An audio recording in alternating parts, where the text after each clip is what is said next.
Good day to you all, and thank you for joining us today. My name is Barry Tooker, and I will be the moderator for today's webinar.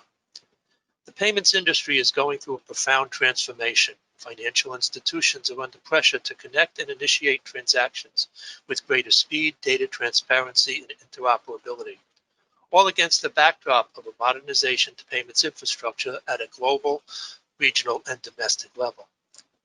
Transformation in the 2020s will revolve around instant payments, open banking, and ISO 20022 migration, reflecting the regulatory and technological changes from the previous decade. While these trends are occurring on a global level, there is a notable discrepancy amongst geographies in both direction and timing. Financial institutions of all sizes need to ensure that they navigate these conditions by implementing strategic thinking and the right technology choices. Today, our panel will explore these industry initiatives, delve into the opportunities and challenges they present, and provide their insights to help you manage the impacts and implications that will affect your business. During today's session, you can ask questions of the panelists by typing your questions into the window on your control panel, and we will be leaving time near the end of our time today to answer those questions. I will now ask each of the panel members to introduce themselves. I'm going to turn to Saran. Saran, can you get us started here by giving us kind of an overview of open banking and some things that people should be considering as they look to address this? You're muted. Thank you, Barry. Good morning, good afternoon, good evening, wherever you are. Thank you for joining this webinar. My name is Saran Bomakanti. I'm based in Poughkeepsie, New York. I worked for IBM for many, many years. In the past 13 years, I've been involved with software vendors and in the financial industry, and as well as working with the banks around the world, helping them with modernization and digital transformation. So regarding open banking, very good question, Barry. Let me just give a couple of minutes overview on it. Open banking is a practice of sharing financial information, and this is done, electronically and securely. And the most important thing is it has to be approved by account holder. Okay, you might have heard it as open banking in some geos. It's also called PSD or PSD2. PSD stands for Payment Services Directive. It's a regulation. Initially, this all started out of UK. A lot of the large banks were required to conform to this regulation, then spread across other geos. It's in many banks have or adapting or have adapted open banking in Asia and Latin America and so on. In U.S., this is not a mandated via regulation or government drive, but it's more it's industry driven. That's the difference. It has very timelines to it, and it's done in multiple phases. But going back to, in a nutshell, what open banking really is, first of all, it has and will continue to transform the banking landscape, quite extensively, as it is all about data sharing. Prior to this initiative or regulation, the bank that you bank with as a customer, they hold your information. And as part of this open banking regulation, they're required to provide, share your account information to third-party providers. Of course, they have to be approved. And this could be fintech companies, this could be other banks, but nevertheless, that information has got to be shared with these third-party providers. And what sort of information we're talking about? This is your account balances, your payment transactions, your loans, and so on. So what we hear from talking to some of the customers and banks, both seeing benefit, is from a customer point of view, what we're hearing is that certainly open banking, by having more competition, more innovation, it's at the end of the day, it's better for the clients, right? They get better offers, more targeted offers, better rates, and so on. So and more people are wanting your business. So it's certainly that's really good. Certainly there are concerns, where's my information going to end up? Who, what country? So GDPR will certainly help mitigate that, but certainly security is a concern that needs to be addressed, and banks are certainly addressing that. From an IT perspective, it's all about, APIs. APIs are the heart of the open banking. This is how the banks and third-party vendors communicate the digital channels. So these obviously have to be done highly securely. So I know Biju, you got more information about open banking. I'm going to pass this on to you. Biju, No, over to thank you. you so much, Sarah. So I guess good morning, everybody, or good afternoon, as the case may be. My name is Biju. I head banking as a vertical for Fiorano. I'm based in London, and really excited to be joining everyone today, including Barry, Sarah, and Stephen. Primarily, I think from my standpoint, I'd like to cover two broad areas. One is the fact that Fiorano works with banks globally. So whether it's open banking related change or change as a result of ISO 20022, we've been working in both these spaces for a while now. And there's a fair amount of learning that we had over the last few years that has got back into the product.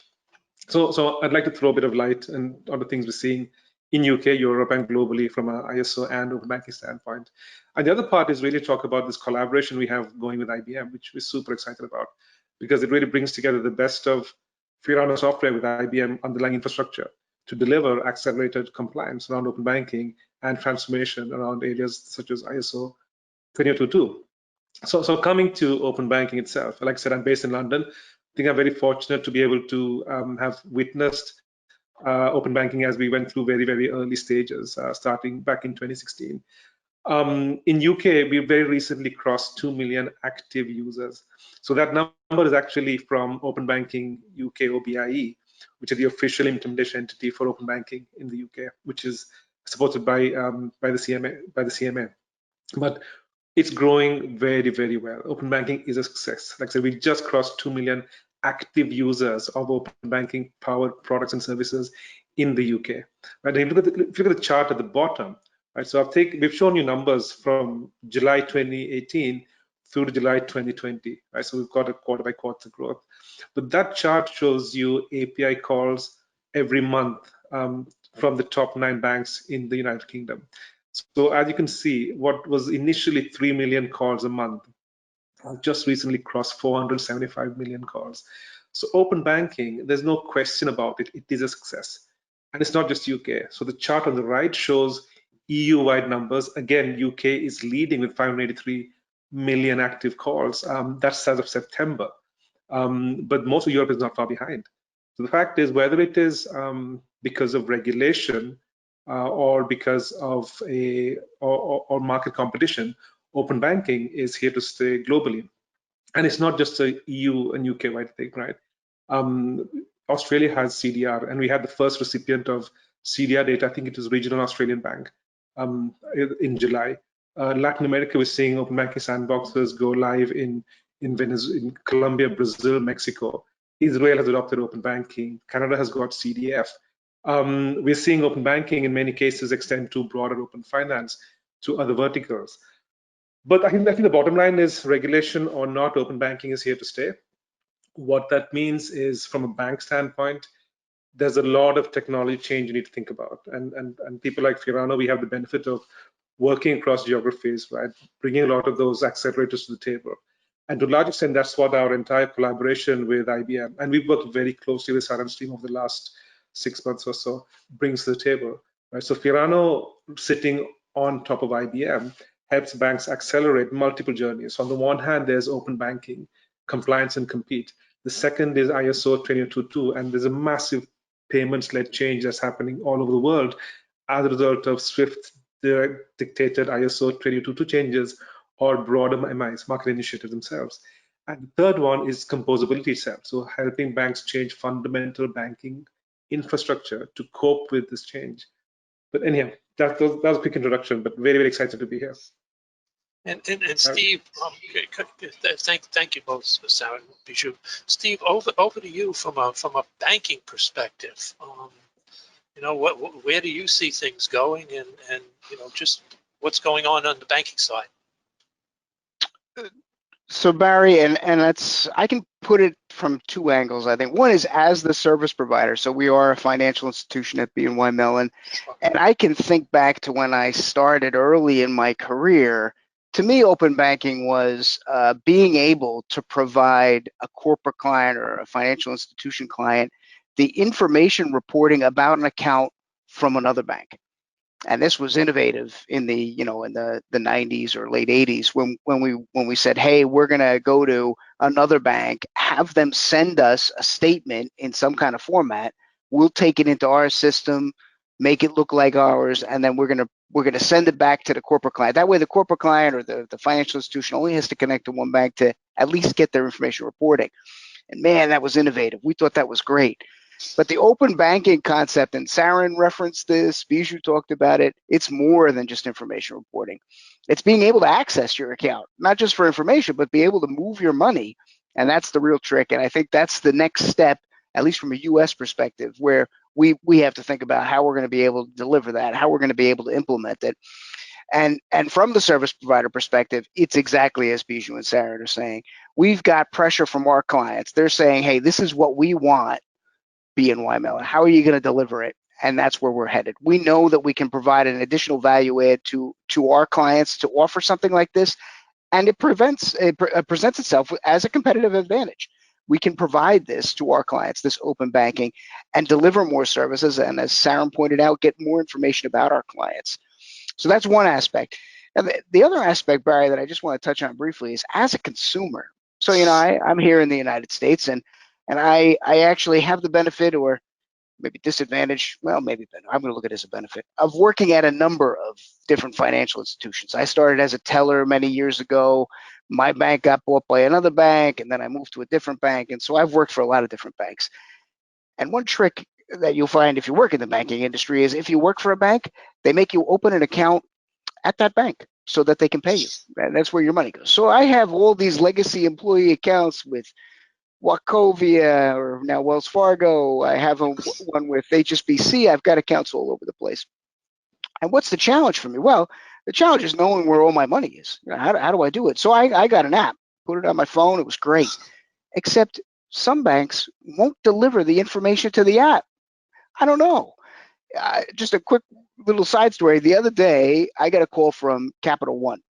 I shouldn't name banks, but I'm going to name it. So I have an account at Capital One, and my wife had talked me into opening the account many years ago because they had this great interest rate. This is back when ING owned them. It was ING Orange before it was Capital One. So I had the account in there, and I completely forgot about it. I thought I didn't have any money in there. Well, Capital One calls and they say, hey, you got an account. You don't have one account. You have two accounts with us, and they've been out there for a long time. And I thought to myself, oh well, there can't be much money in them. And the guy said, what do you want us to do with the money? And I said, well, what is it, $5, $10? I can't even be earning interest anymore. No, it was in the thousands of dollars. I don't even know how I got that money in there. But if I had the capability to put that into one app and get it from a central place, wouldn't that be great? To me, as a consumer, that's what open banking is. There you go. It is the beginning of a journey. So what I'd like to do is start the next portion of the webinar by asking you our audience out there two questions. And the first question, and I'm sure you've gotten this from many and very different places, but it'll give us an idea. is what is the status of your ISO 20022 migration project? And as you can see here, you have multiple choices. It's not yet started, delayed due to the current COVID-19 pandemic. It's a work in process, solution identified or shortlisted, or you have a proof of concept or an evaluation in progress. So I'd ask you all to take a minute or to take the next couple of seconds just to give us an idea of what's going on out there, and we'll be able to tailor the presentation and as we go forward.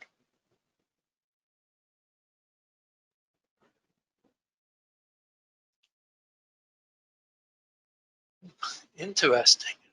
Not yet started. And then kind of, so, breaking it up, I'm glad to see a lot of you weren't affected by the pandemic, thank goodness. It certainly had an effect on all of our businesses and all of our personal lives. I'm glad to see the work in progress and even happier to see the solutions identified, shortlisted, or POC. I would just tell you that if you haven't started yet, you're behind the curve. This is clearly something that you have to take very, very seriously. You have to work with all of your internal and external stakeholders, all of your internal and external application providers. This is a big deal. The other thing is to know that this is not an IT project. This is an operational reality project. It is going to change the way that data moves. If you take a look at what's going on here in the United States with the Fed and what the clearinghouse is doing, certainly what SWIFT is doing. And if you haven't started yet, my words of advice are please, please get started. Put your team together, understand your stakeholders, and get them involved in the process. Bijou, Steve, Saren, anything to add to that? I mean, maybe I can start, right? So I think 38% not yet starting is slightly concerning. I guess to a certain extent, what may be happening is that, and something we're seeing consistently in different countries, is because of different sets of communication from specific market infrastructure announcements or from SWIFT themselves. I think we've seen a number of banks almost think that everything's pushed out and the SWIFT deadline is only now 2022, so there's a lot of time to do things. I think that's a bit of a false sense of security because, like Barry was saying, the impact of ISO, and just going back by our own experience, when we started doing ISO work about 18 months ago in the East, the impact is pretty widespread within a bank. There are multiple touch points. As a bank, you have to learn a new data language itself. So even for those banks who are doing like-for-like translations initially, there is still a fairly large amount of work. So 30% not starting is slightly concerning. Like Barry said, I suggest you start quickly. There is no time to relax on this. Yep. Steve, Saren, anything? No, I agree. This is Saran. I agree with Bijou that it is something, certainly they got to look into it. Remember, in order to stay ahead of competition, you got to reinvent. And view this as an opportunity. How do I stay ahead of my competition and really provide better services and jump into this before my competition does to improve my customer satisfaction and so on. And Barry, I would just add here that I think there's a number of factors here. There's a mix of participants that I think are on our audience list today. And as I think Bijou pointed out, as you might have mentioned also, in different jurisdictions, this is less of an imminent change than it is in some other ones. And depending upon your footprint of the services that you offer or the services that you're receiving from a financial institution, this could be less urgent or more urgent. And the other thing I'd mention is that I had worked at SWIFT for a number of years, and I can recall in 2006 when SWIFT came up with the standard. And if you think back, 2006 that was a lot of years ago now. That was already 14 years ago. At the time, we said 2010. that's when we were going to go for ISO. So there may be some element of, yeah, I bet it's coming, but I'll believe it when I see it kind of thing. Okay, good. Well, thank you. Which leads us kind of directly or indirectly to our second question. And along the same lines, what is the status of open banking at your institution? And you have the same numbers, same kinds of answers rather, trying to understand what open banking is, putting the team together, building a business case. It's a work in progress, solutions identified, shortlisted, and or POC and evaluation in progress. So again, I'd ask if you take a second or two and provide some feedback, that'll certainly help us.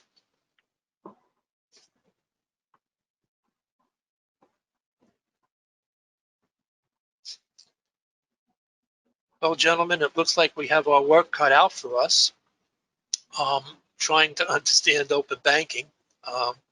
Hopefully, by the time that we're done here, you'll have a better idea of what open banking is, and also helping you understand the impacts and implications, and really help you to get ready.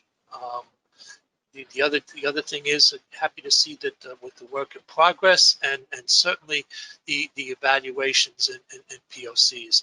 Again, this is going to be a financial institution-wide undertaking, so that you're going to have to get all of your stakeholders involved. I'll just go quickly around the team here. Bijou, anything to add on that? I think, Barry, these are very interesting numbers, right? And we totally understand the large numbers. Yep. We're trying to understand it because it is complex initially. If you're a traditional bank, if you're used to fiercely protecting customer data for the last 60 years, this is a big change. I mean, I've been in meetings in London where I've had the head of compliance, bang her hands on a table and say, we will not do open banking. But it's a regulation, they had to do it, right? But we understand that it could be a fairly painful thing and slightly complicated. I think the one thing, if you're in America or North, South, Canada, that you can benefit is a lot of the learnings we have from UK and Europe, right? So we've gone through very difficult and painful periods of actually trying to figure this out and deciphering SCA and how it needs to work and looking at how EIDAS certificates and trust works across the ecosystem. But we've been doing this for a good 3 years now in UK and Europe. So the entire standards for open banking and the trust ecosystem, custom consent models, security, all that is very, very mature. So at least the one good thing in your favor is the fact that from an America standpoint, whether that's Latin America or North or even Canada, right? A lot of this is almost quite templatized now. So to a large extent, it's going to be much easier than what we've had to figure out through trial and error in UK and Europe. Back to you, Barry. Yeah. Okay. Thank you. What I'd like to do is to get into some questions now for our panel. Gentlemen, ISO 20022 and open banking seems to be disconnected topics. What is the rationale behind combining them in today's webinar, and is there a relationship? Bijou? Thanks, Barry. I think that's a really relevant question. So on the face of it, they may appear to be quite disconnected areas. And conventionally, we know in banking, banks have looked at clearing, payments, and settlement, core banking, quite separately. But that's changing, right? So like Saran initially mentioned, PSD2 is what triggered open banking across UK and Europe. PSD2 is actually the Payment Services Directive. So while on the face of it, we are dealing with SCA and multi-factor authentication and EIDAS and APIs, at the end of the day, from a customer standpoint, it's about control over your finances. It's about initiating payments. And that's where the really powerful use cases are emerging. So while these are conventionally have been managed separately, with all the change happening in the world of banking, you have to look at payments and core banking or banking functions almost holistically. So from an open banking standpoint, payments absolutely influence it. And even if you, for a moment, try to ignore the internal view, externally, there's a lot of consolidation happening, right? Payments are becoming almost invisible. We are all used to Uber today. Uber is an invisible payment. When do you pay your Uber driver, right? right? Finance is getting embedded into non-banking journeys so effortlessly. I mean, today you can on Google Maps find and pay for parking. I think Amazon recently announced a partnership with Exxon, where you can pay for your fuel just by speaking to Alexa, right? Amazon e-commerce store has had Klarna type of buy now, pay later checkout options for a while. E-wallets are becoming multifunctional. I mean, Apple Pay was on your phone earlier, but Apple now have their own card. I mean, 10 years ago, Apple was just a mobile phone, but Apple are in financial services. Amazon today offers short-term credit to SME businesses, right? But it's not just big tech, right? There is a fair amount of competition from smaller fintechs also. If you look at the recent announcement you had in the US with GECO is a 23-member startup in America that bought a 63-year-old bank in Minnesota. I mean, so the reality, and Saran outlined this earlier, so did Steve, is that competition is changing. Whether it's because of regulation or not, you as a bank need to be able to adapt and be able to compete. So it's not just about supporting external use cases as a bank and moving from batch payments to real-time payments. For you to survive and thrive and grow, you need to almost imbibe the real-time nature of instant payments and open banking and being customer first at the core. And from a technology standpoint, that's what IBM and Fiorano are doing now. I mean, the whole partnership is about that. But absolutely, I think there's a massive overlap between open banking and payments. To answer your question, Barry. Steve, your thoughts on this? Well, Bijou, I think, hit it on the head. There is an integral relationship between payments and open banking, and I kind of talked about it at the beginning, where my concept of open banking in the 90s was information reporting, and even there we had a challenge from a standards perspective. If we wanted a statement from, JP Morgan Chase, well, that's not the same statement that we're going to get from Citibank. That's not the same statement that we get from BNY Mellon. They're all various different types. Even if we use the SWIFT standard, each bank speaks differently. Now with the ISO standard, everybody's speaking the same, and it's got two separate benefits, I think. One is from a payment standpoint, then when a user from an open banking perspective needs to use an app to be able to make a payment, when that payment gets initiated, every bank speaks the same language. It's not going to be a new integration to some other bank to try and be able to create a payment. It's going to always be the same. It makes it much simpler from an implementation standpoint, much more efficient to make that payment. The second advantage, to me anyway, is this integration that I can then use in my back office. I've got ISO that I'm speaking, and it's got on the payment application, but I can take the information, the data elements that are in the payment engine, and then feed them into the information reporting tools, into the DDA platform, into my compliance engine, all speaking the same type of language, understanding what's out there. And to me, that's the other integral part. That's how these two things go together, I think, Barry. Good, thank you. So moving on, how does the continued rollout of ISO 20022-based solutions help with the payments transformation, modernization, and open banking? Saran, over to you, please.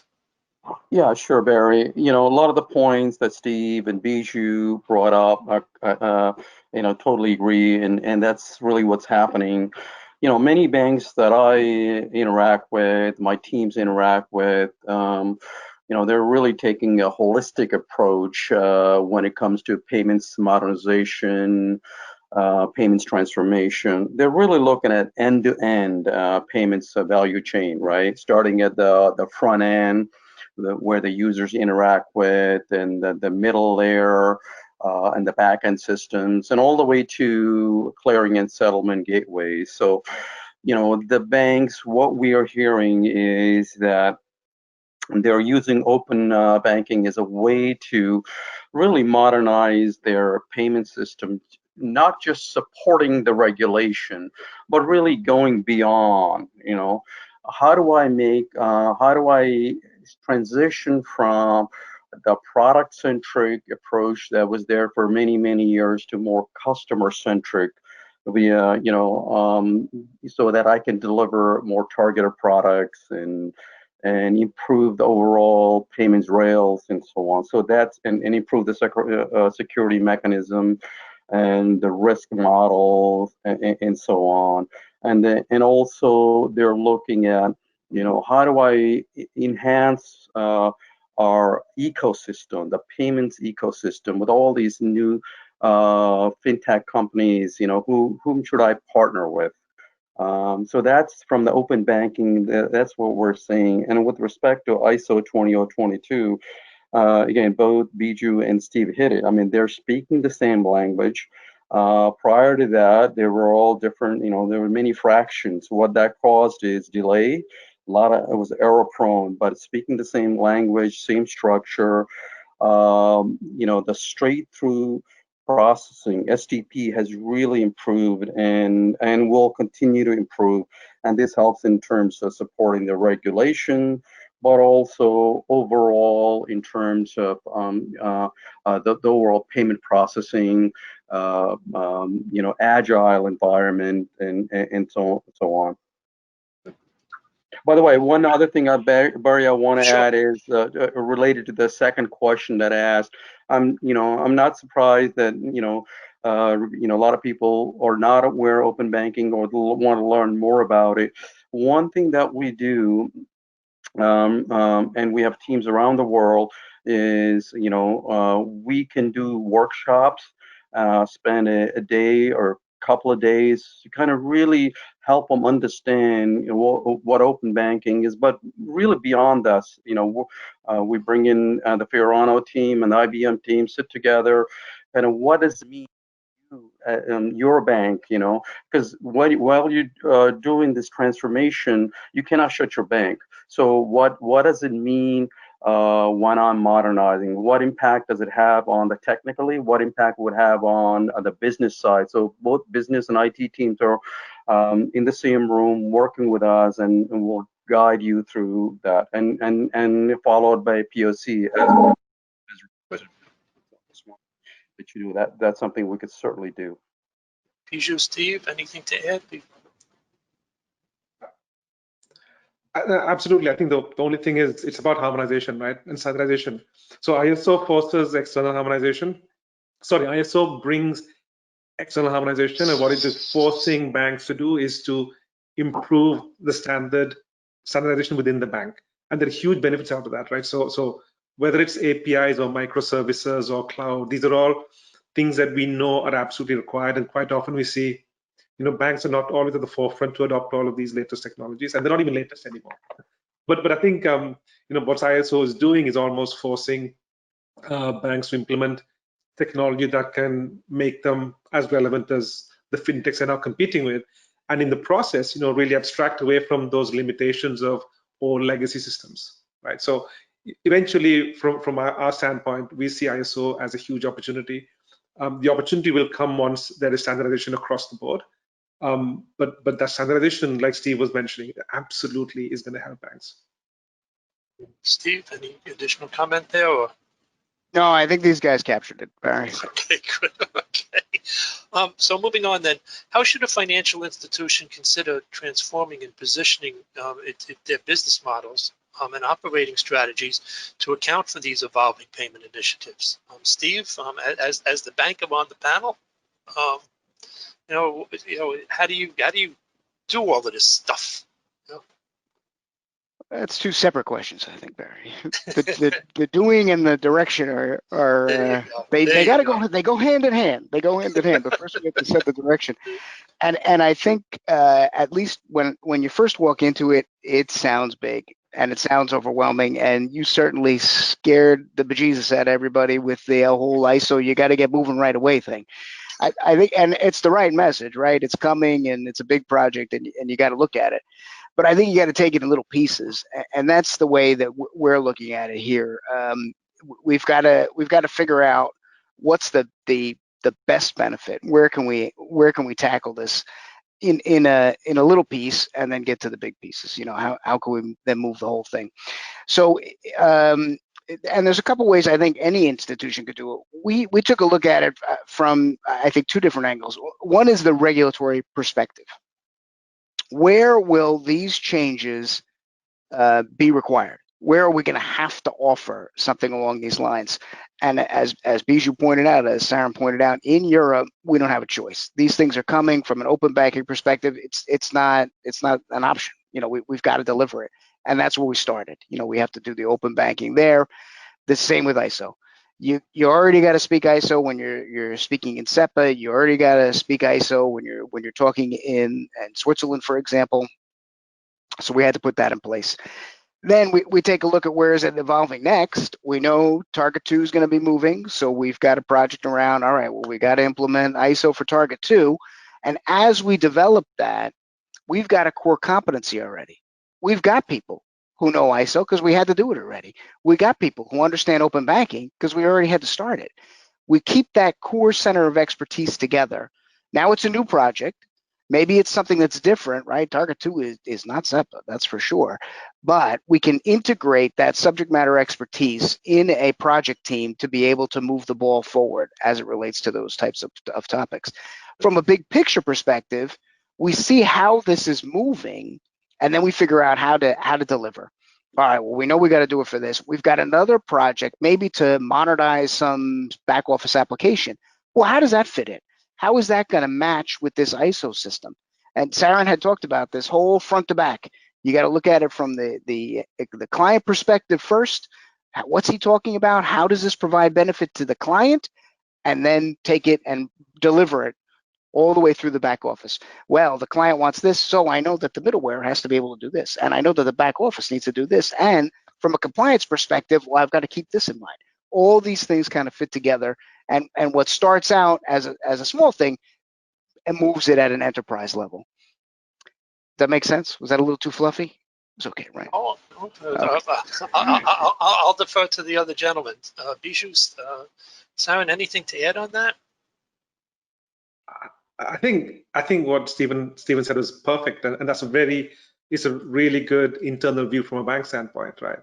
I think as a vendor to banks, where I think I'd say is slightly different. I absolutely agree with Steve, but there's two sides to it. There's comply and compete. So complying is what do you do to kind of tick the boxes, and then how do you leverage, right? So the one thing I'd say is, and this is from what we've seen over the last few years, is don't spend too much money trying to comply, because compliance has been done, right? There's so many out-of-the-box, off-the-shelf products you can buy for ISO and open banking that tick a box fairly easily. Spend your time and money on thinking how to compete, because as a bank, the biggest change we're seeing, so there are two, I think, large, broad technology or broad challenges we're seeing. One is legacy technology and the limitations because of legacy, right? And that's something IBM and Fiorano can help with very easily. But the second one is culture. It's about mindset. It's about a traditional bank having to think like a startup. That's really challenging. And absolutely agree. What Stephen said is about focusing on what those benefits are absolutely key. But you got to think like a fintech. You got to think about APIs. You got to think about straight-through processing, like Simon mentioned. You got to think beyond cloud. I mean, now in today's world, everyone's got multi-cloud. So how are you going to get things to work between the IBM cloud and Azure, as an example? Think customer first. Think about volume spikes. So it's a great use case for Fiorano on IBM. We can leverage OpenShift for workloads to dynamically scale up and down as and when there's a spike in volume. Think about embedded finance. Think about invisible payments, because for sure your competitors are, right? So think on those lines. Create strong open banking foundations and infrastructure. Create a proper strategy. And like Saran was saying, the partnerships with fintechs are absolutely key, right? No one can do everything by themselves. So again, you need technology at the core to help you, connect to multiple fintechs and create those propositions very, very quickly. Don't get left behind. Saran, anything to add or no? No, Good. I think these two nailed it. I mean, yeah. Good. So Good. really So nice Barry, job. let me just jump in on what Bijou had said there. So it's funny. Well, maybe it's not so funny, but Bijou is coming from a software firm, right? He's coming from a fintech, essentially. Saran, same thing. These are fintech companies, and the competition angle comes first. But coming from a bank perspective, we don't go in alphabetical order. We always think about compliance. That's the first thing is compliance. Competition, equally important, but it's always second. I gotcha. So that kind of moves us on to the next question here is, what is the effect of ISO 20022 and open banking on the landscape of the financial data? Bijou. Oh, so thanks, Barry. So the effect is pretty large. So like Steve and Saranor mentioned, right? ISO 20022 brings a new data language to the center of the bank, right? ISO is not new. So Steve mentioned, I think it said 2006, right? It's been around for a while, but it's only now that we're seeing, large scale mass adoption. But once adopted properly, you're going to have the benefit of contextual, rich payments data across the enterprise, and that's huge, right? From a end-to-end payments value chain standpoint, the benefits are huge. The use cases, I think we've seen the tip of the iceberg. There's some initial use cases we're seeing, and everyone talks about reconciliation, which is a great example, right? You can send an invoice along with a payment as part of an ISO message.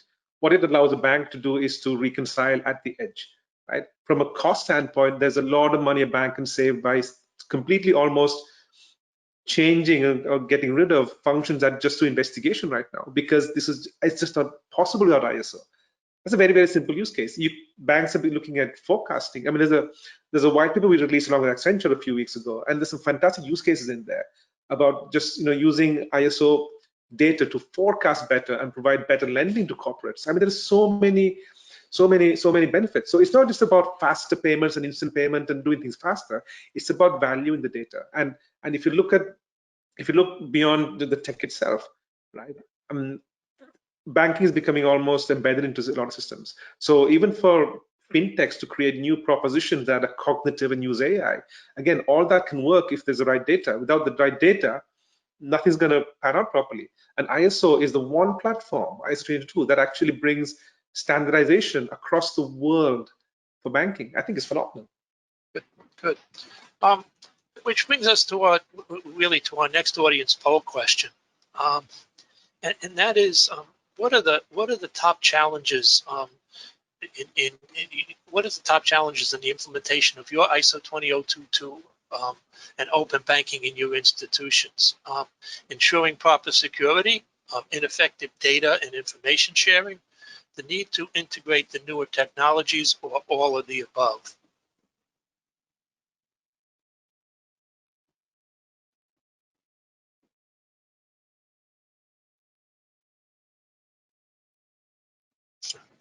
Again, I guess I'm not surprised at all with all of the above. Each of these is a challenge in and of itself, and as we've just been speaking about here in some of the earlier questions and the responses that are coming back, the interesting one here is that no one thinks that the ineffective data and information sharing is a challenge. I find that interesting. But certainly ensuring proper security, as we've just talked about, Steve talked about compliance, and the integration of the newer technologies, and then obviously all of the above. Gentlemen, any quick comments on this?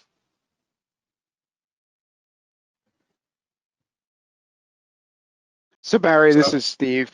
Look, I would just say I also find the ineffective data and information sharing very interesting. As coming at it from a provider perspective, to me, that might be one of the biggest challenges. But for both of these two initiatives, the ISO 20022 and open banking, if I look at ISO 20022, the granularity of the information that's included on a payment message is not something that's easy to provide today, at least from my perspective. The information that you need to include, for example, like a country in the country spot, or a state or a province in the state of the province spot, that's not something that my static data today can easily produce. I don't have a core application that understands ISO already and has already broken out these individual data elements. So ineffective data for me is a big hurdle, I think. The other thing I'd mentioned, the open banking, the information sharing, and to me, that concept goes two ways. The first way is when I talked about way back in the 80s when we did this, information sharing, we did information reporting from other banks, and that's one aspect to it. But that's giving somebody information that maybe they already had, but it's not moving anything. And when we talk about information sharing to move money, well, what needs to be shared? The credentials of the authorized person who needs to move that money needs to be shared. And to me, that's a bit of a hurdle, right? Now I'm giving away the farm. I've got somebody who's got access to be able to move that information. And I, as a bank, my whole purpose in life is trust. I'm the fiduciary. I keep track of that. I know where that information is, and I keep it safe. Being forced or being open to sharing that information with another third party causes me a little bit of angst. You know, how do I make sure that I keep that safe? But I know Bijou and Saren have perfect answers for that. Well, one thing I want to say is Steve, I mean, I totally agree. I mean, yes, you got cyber threats, but you have, these threats coming not only externally, but also internally. So the banks got to monitor that, both internal and external threat. Matter of fact, about 25% of threats are coming within the bank. So there's a number of areas that they've got to focus. At the end of the day, it's data sharing. You're sharing crown jewels of a bank, customers' financial information. So looking at the existing capabilities, how do I enhance these?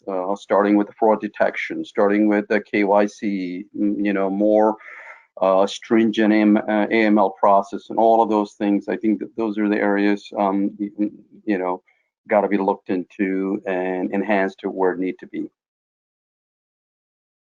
Bijou, anything to add, or?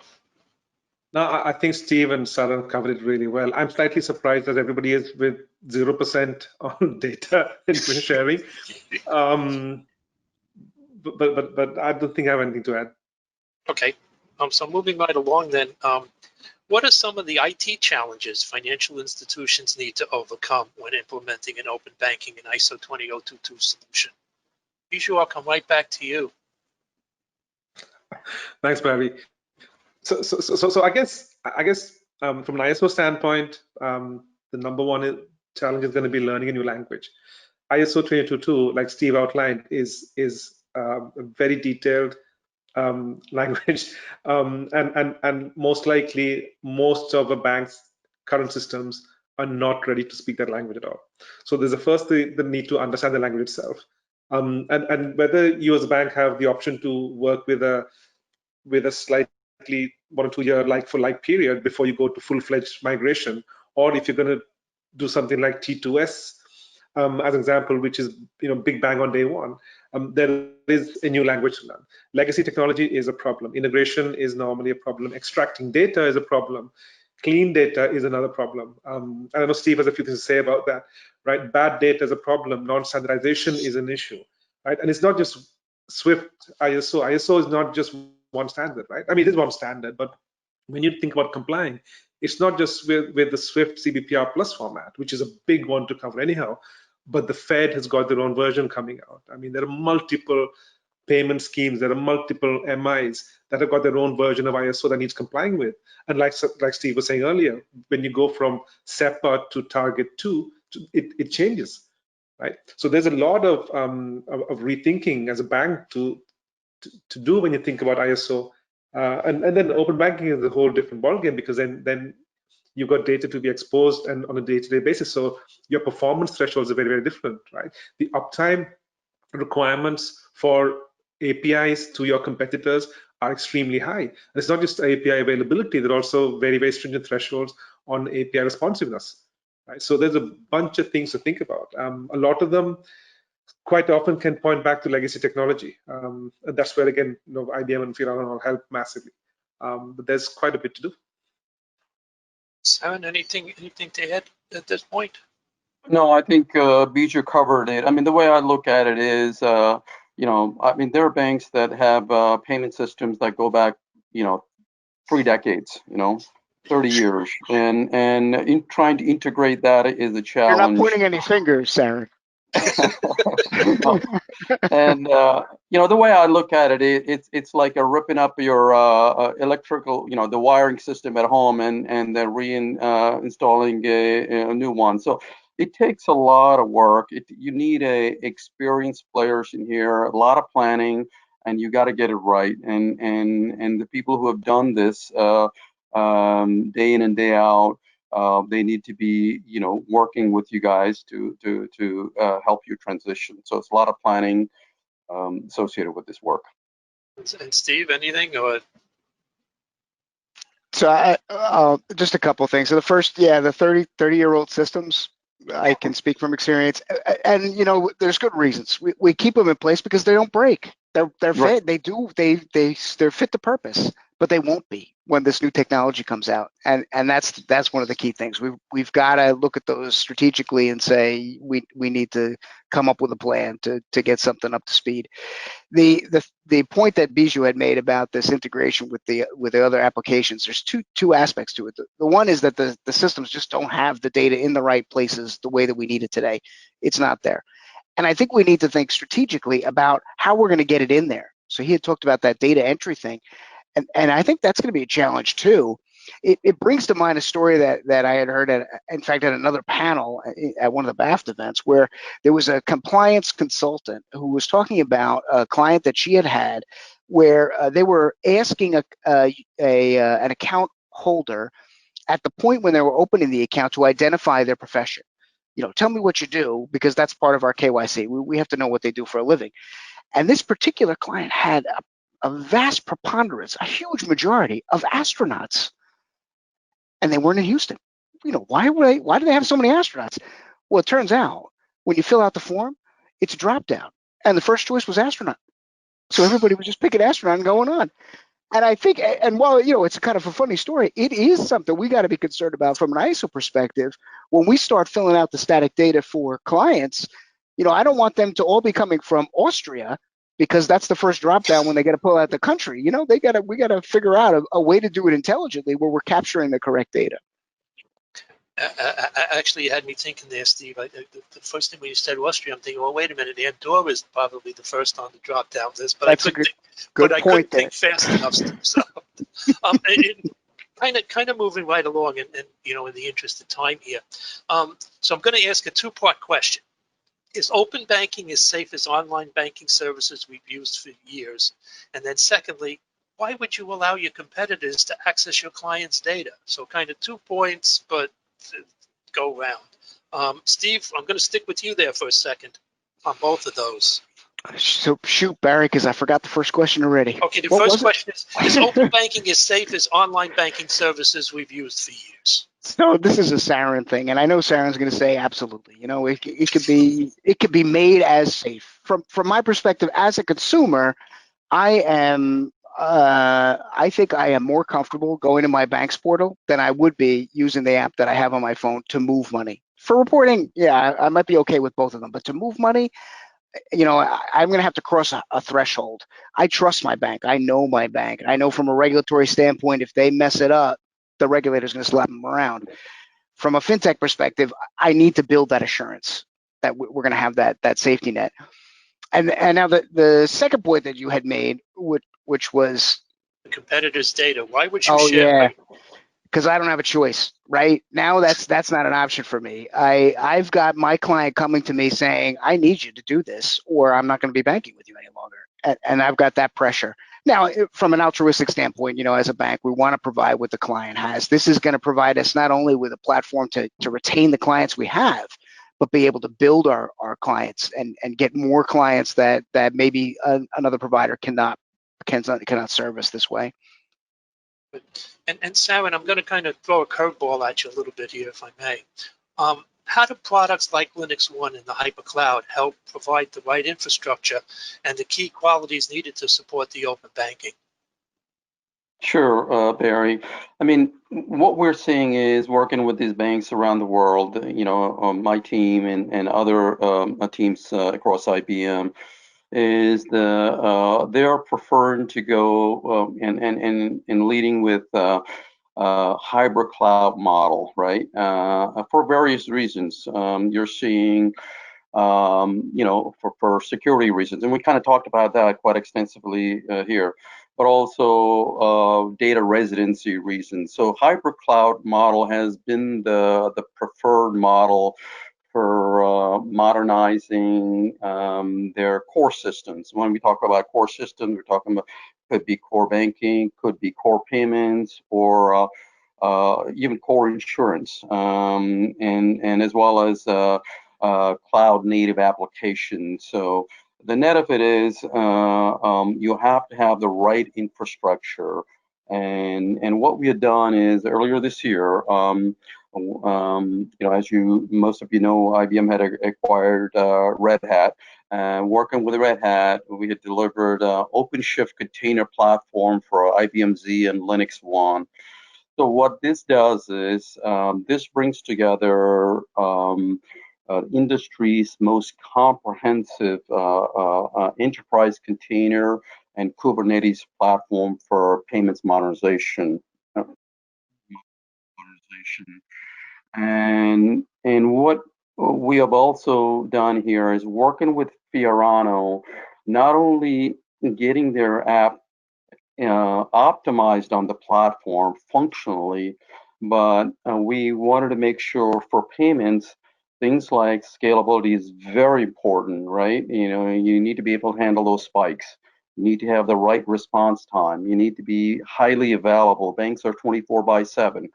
And so all of those things, and we had worked with them, and then and most importantly, in addition to functionality, qualities of services, what is the TCO, the total cost of ownership? Is it competitive?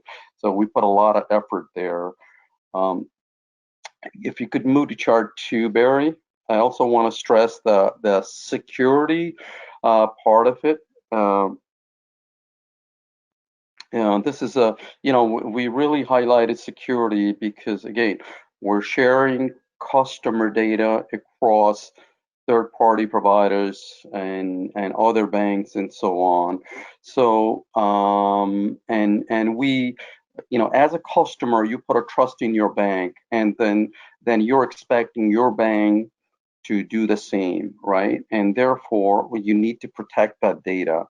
So IBM Cloud has put together a suite of services collectively known as IBM Cloud Hyper Protect services, and they're listed here. There are 4 of them.